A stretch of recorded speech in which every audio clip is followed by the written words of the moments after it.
stormy seas and lost souls. Was it? She's dreamt of this before. It's coming. Is it? They say dreams are visions of our memories, thoughts and fears, as seen by our inner eye.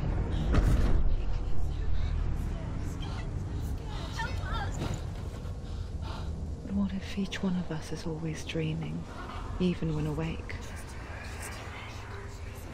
And we only see what our inner eye creates for us. Is this what hell is? A world shaped by Senua's nightmares. Maybe that's why people fear seeing the world through her eyes. Yes, she's scared. Because if you believe that Senua's reality is twisted, you must accept that yours might be too.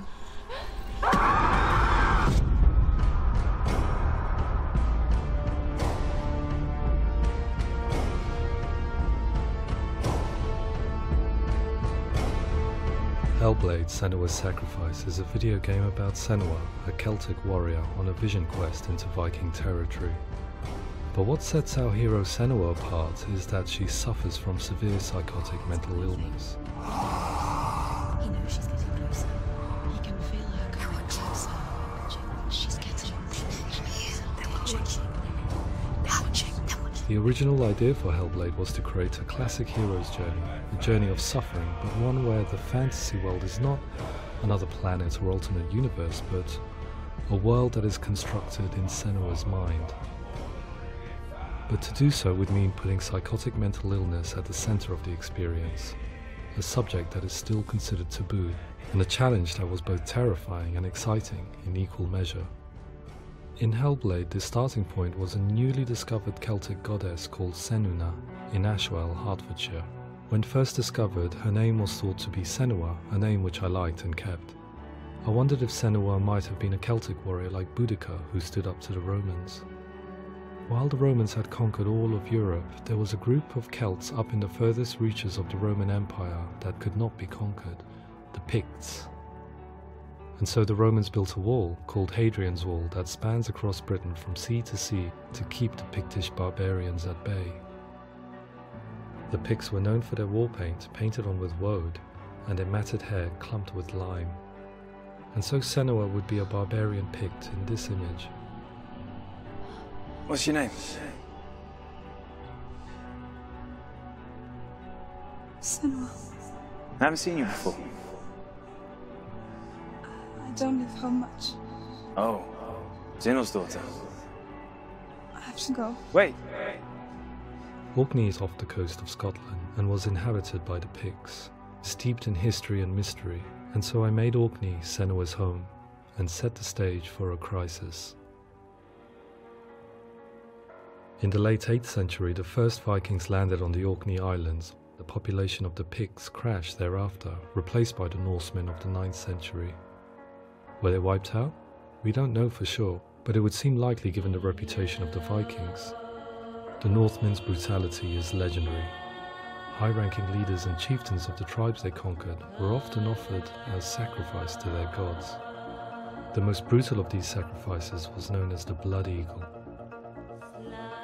I imagine Senua as a young female warrior who returns home from exile to find her partner, Dillion, brutally sacrificed to a Norse god by these hellish warriors from a faraway land. I imagine the horror of this moment and how it would have dragged her deep into mental torment.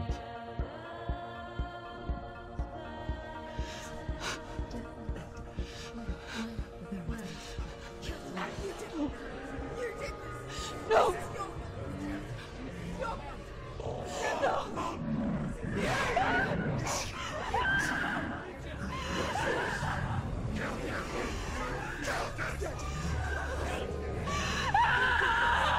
I came to learn that the Celts had a sophisticated and nuanced perspective on the nature of mental disorder. One term they used was gelt. A gelt is a man or woman who has been driven mad by a curse, battle trauma, or grief. The gelt would take to a life in the woods in search of penance, punishment, and purgation. And so Senua became a gelt, cursed by darkness, looking for redemption in the wilds.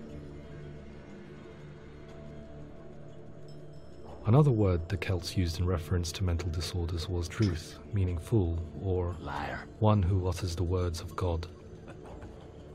They tell of the mad sinner who flees battle into exile and takes on a beastly nature, growing feathers on his body.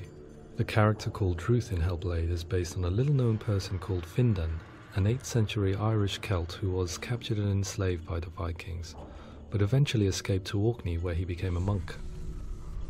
I will tell you my stories of hell, if I may walk with you. Upon meeting Senua, it would be his stories that fuel her quest deep into their world of gods. The Northmen say the world will come to an end.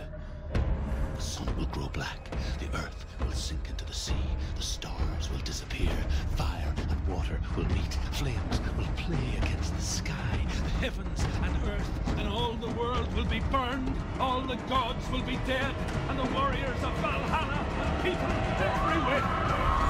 Senua, prepare yourself for Ragnarok, for it is nigh. So the stage was set for a new adventure, a journey into the Norse underworld called Hell, a vision quest fueled by madness and myth, a fantasy that was created by Senua's own mind, and one that we would experience through her eyes. This is your mission. This is your quest. There is nothing else left. To make a game about a warrior with psychotic mental illness as its central theme was fraught with danger. Mental illness, such as psychosis, is still taboo and rarely acknowledged in a century of cinema, never mind the new medium of games. Where it does feature, it often conflates psychosis and psychopathy associated with a lack of empathy. It is unfortunate that these two words sound so similar that they are used interchangeably in media. I must admit that I didn't have to look very far to discover my own ignorance of the subject. So we reached out to Paul Fletcher, psychiatrist and professor of health neuroscience at University of Cambridge. Psychosis is a descriptive term, and it refers to having a loss of contact with objective reality. So it's characterized by two main sets of symptoms. One of them is hallucinations, where somebody experiences perceptions when there is no actual objective thing out there to perceive. You're already dead. Who are you? And the other is delusions, where somebody comes to very often bizarre, unpleasant, frightening beliefs when there's no good evidence in favour of them. There's no doubt about it. The source of the darkness is in Helheim. And the goddess Hela holds his soul there. We reached out to Welcome, a biomedical research charity that spends billions on research and awareness programs aimed at improving health. Mental health hasn't always been presented in the media in a way that is particularly helpful. It can be challenging to engage people with the subject matter, and there are a lot of preconceived ideas about mental health, and particularly schizophrenia and psychosis. So we hope our support allows the team to continue to collaborate with Paul Fletcher and with those who have experience of psychosis to create a game that provides a fresh perspective on the condition and allows audiences to engage with it in a way that just wouldn't be possible in any other medium. What started out as a brief consultation convinced me that we were only scratching the surface of an immensely deep and interesting subject that could enrich and change the very nature of the game. That's cool. Thanks so much for coming here. Pleasure. Thanks. It's really interesting for me, and I'd love to be involved. I think it's fascinating. Absolutely. Our understanding of psychosis is still very much a mystery, and ways of treating it are still primitive compared to physical illness. After all, it is easy to see the pain and suffering caused by physical diseases or physical trauma. It is not so easy to see the mental suffering and trauma of severe mental illness. But what if we could find a way to see it? Games are capable of drawing you in for hours on end, playing the role of a character who is different from you, experiencing their perspective, and actively involving you in a world that functions with a different set of rules. That voice is not a command. It's that voice calls you to your death. It's an evil voice. If we were to represent Senua's psychosis, we would have to simulate voice hearing, a common attribute. But how can we simulate something we have no first-hand experience of? Professor Charles Fernyhough, a leading expert in voice hearing from Durham University, offered his help. Hearing voices is an experience that is usually associated with severe mental illness, and crucially we know that hearing voices is a part of ordinary life for many people who don't meet the criteria for mental illness. Yeah. Oh, that's not him in real life. We know voices vary according to where they appear in space. Voices can appear far away in the distance, they can appear right there in your ear, they can seem to be coming from inside your head. Based on the information Professor Fernie Ho provided, I put together a sound brief and invited some actors to the studio. We recorded the actors using a binaural microphone, which records the 3D spatial position of sound, replicating the way sound is heard by human ears. It gives you an incredible sense that the person you are listening to is right there beside you. Can't see how she's going.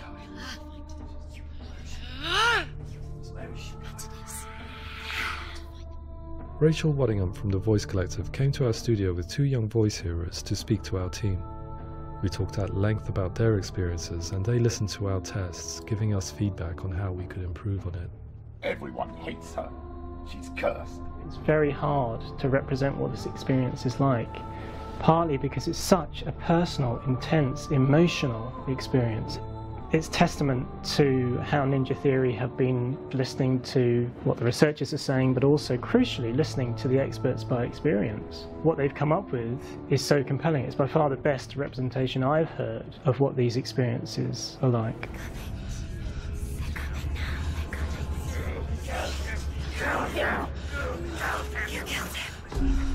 Other common attributes of psychosis are visions and flashbacks. We met with Recovery College East, who work with and care for people recovering from severe mental disorders. A group of service users gave us their first-hand account of what they experience. Sometimes when the visions or what we're seeing is too much, we become small until eventually we practice don't see anything. The people we spoke to, the stories they told, were fascinating, harrowing and mind-boggling. The reality of what people experienced was vivid, far exceeding what I could possibly have imagined. We went away itching to represent some of these visions and flashbacks in the game. As we all know, my heart is so, love is so far away. Don't you know how I wanna feel deeper? I could never know how you grow, all these days are killing me. Now I see deep in me insanity does unfold. I just wanna feel deeper, deeper. I just wanna feel deeper, deeper.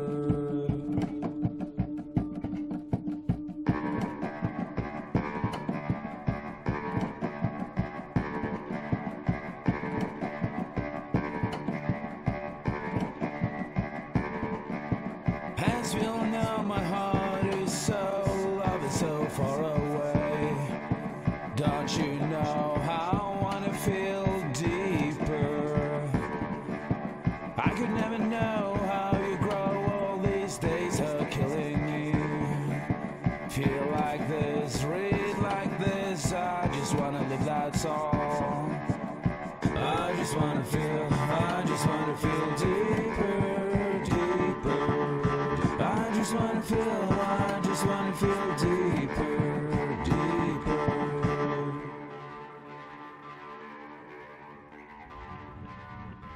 To refine our work, we continue to hold meetings with Recovery College East over the course of 1.5 years, showing them what we had achieved so far and refining the in-game representations based on their feedback. With their help, flashbacks, visions and changes in perception were woven into the story and gameplay of Senua. The students that are involved in this project are incredibly excited about being involved. They have described the experience as being important because it values their lived experience and shows that despite what we have been through, all of that experience becomes valid, that actually it's something that we should all be talking about. The experiences described range from beautiful to frightening beyond comprehension. I heard of a girl who has to live with an angry voice screaming at her, slamming on her doors and walls 24 hours a day.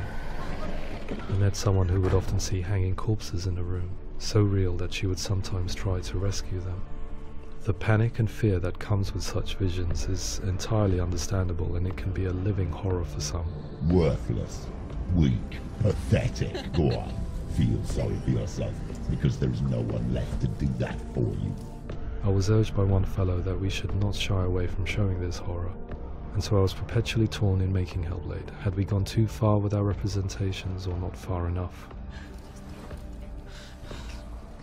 broken and lost. Just like your sword. Come on.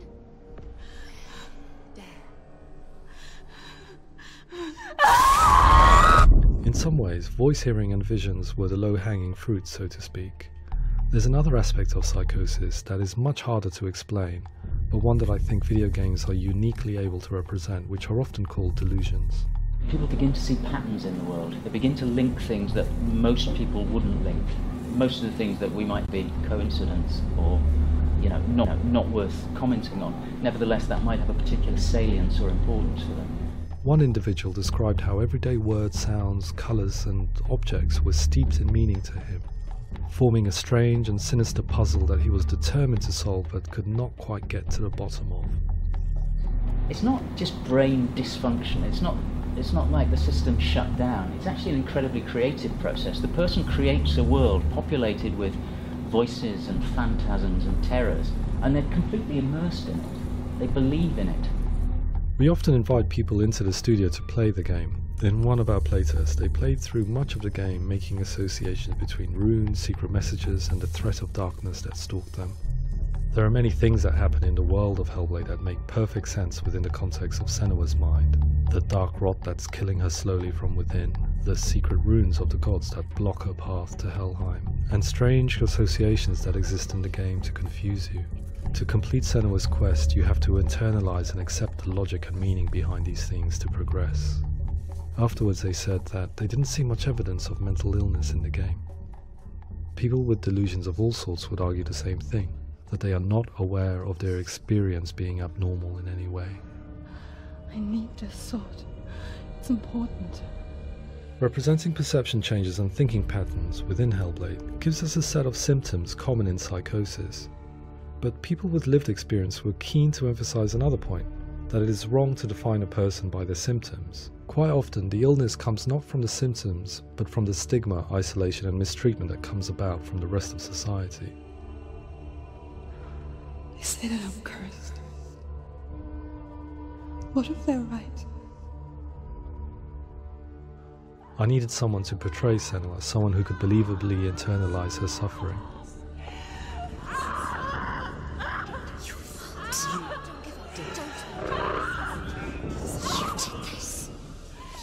Melina Jurgens, our video editor, had been a stand-in for Senua over a few months while we perfected our motion capture techniques.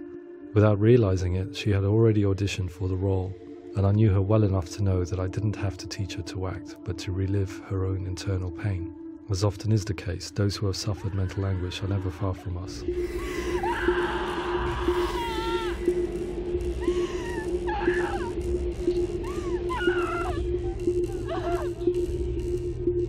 My hope is that by creating a compelling and aspirational character in Senua who feels very much real, albeit in a fantasy setting, we can provide a lens into her reality, a different one to yours, and this is where storytelling comes into play.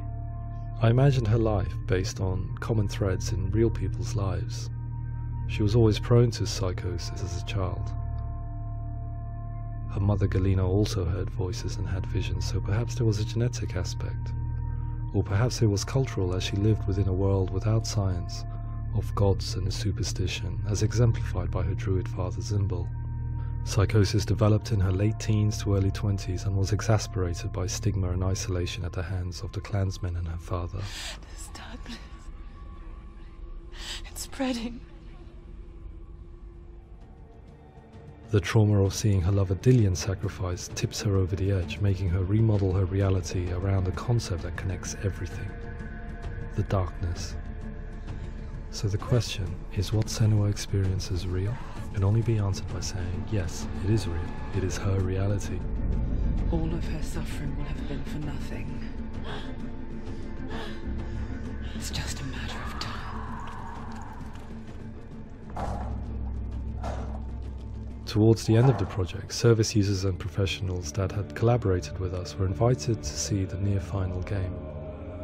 It was a chance to see if the game had reflected their views or if it had misrepresented them. For me, being involved in especially developing Senua's character has been really important, and being able to bring in my perspective and what I see and what I hear and having that built into the game has been a real privilege. It's gritty and it's meaty, and there are some tough subjects in there that are being tackled with honesty.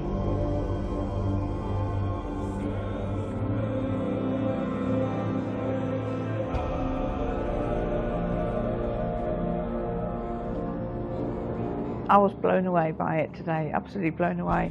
It was just fantastic to get the opportunity to use our lived experience in a very creative way. There's nothing tokenistic about the work we've put in. It feels like we've been listened to, things have been taken on board, and I think there was a lot of realism in the game itself, and it feels very authentic.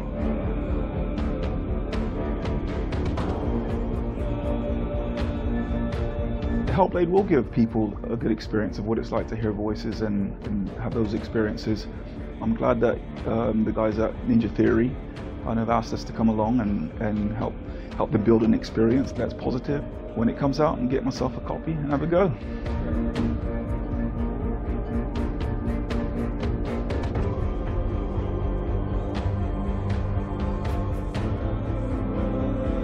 I think all the way through I was really inspired by how the conversations have translated into the game in a way that I think I didn't imagine was possible. So wonderful, really wonderful.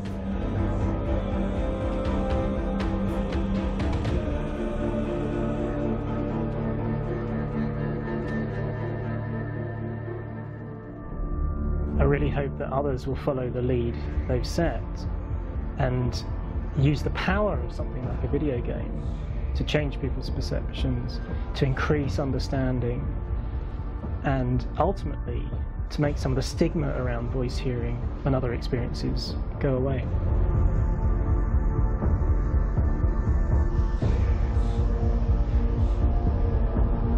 For me, it was really exciting to see something that I explore scientifically being represented so beautifully in a character who's trying to penetrate the mysteries of the environment in which they've been placed, with all of this strange uncertainty and noise and conflicting information that they're getting. I'm very excited by this way of trying to represent mental illness, because I think it actually might be offering us insights that we wouldn't get from pure scientific explorations, and actually giving us quite an empathic view of what it might be like.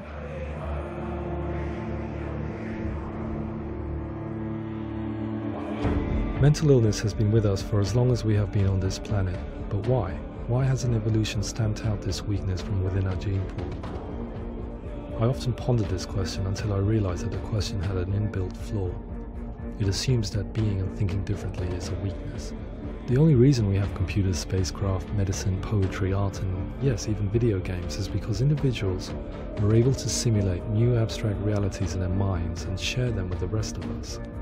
We need people to be willing to see differently in order for us to progress and survive as society. And we need to be open to these new ways of seeing. And it is this spirit that motivated me to create Senua's story and share it with you.